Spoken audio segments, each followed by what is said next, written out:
In this video, I'm going to talk about 1D kinematic equations.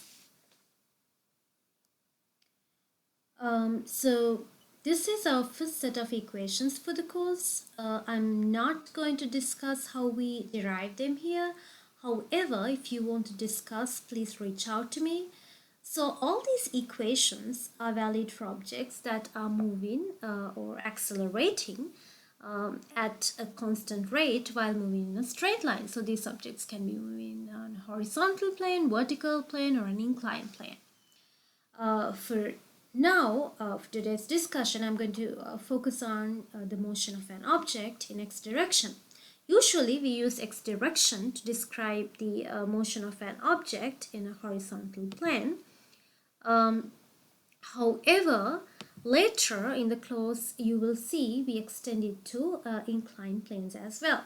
So let's look at the first equation here, this one.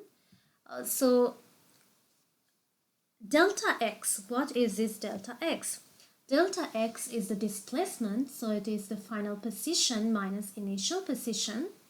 And from the left hand side of the equation, we can see average velocity is defined as the total displacement divided by the elapsed time. And also, when the acceleration is a constant, average velocity can be found by taking an average of the instantaneous velocity at the beginning and end of the time interval. So v naught x and vx are the instantaneous velocities. If you take the average of that, you still get the average velocity when the object is moving at a constant acceleration. Now let's look at the second equation here.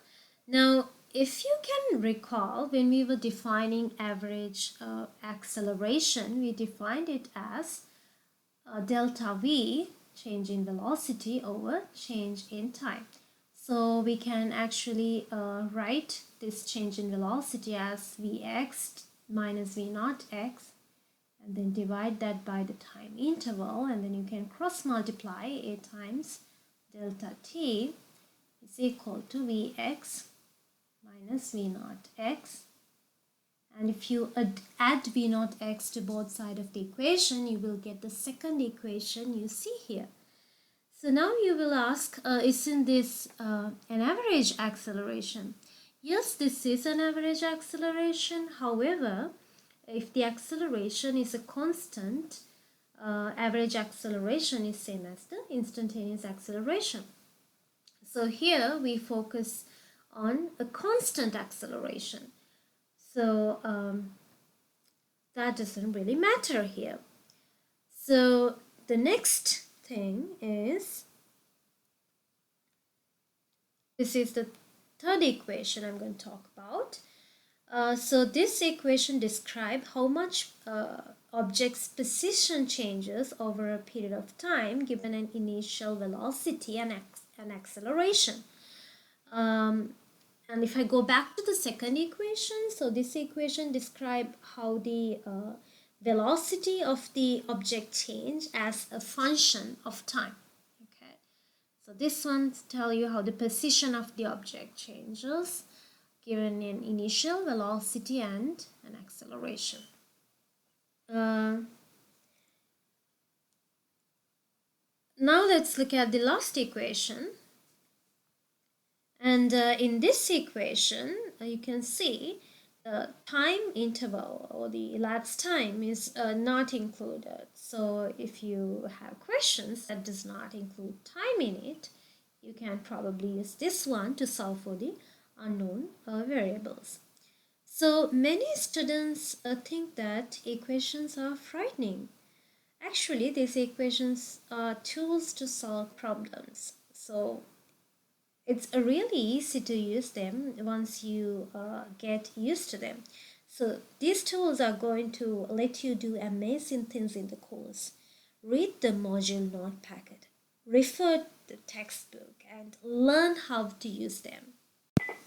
And also, just want to let you know that I have used X as the subscript here for the velocities, initial velocity and final velocity, and also for the acceleration, because I'm using these equations to calculate the unknown variables in x direction. However, I can use the same set of equations for the y direction. Just keep in your mind these equations are valid when the object is moving at a constant acceleration, and also the object should be moving in a straight line. So these are 1D kinematic equations.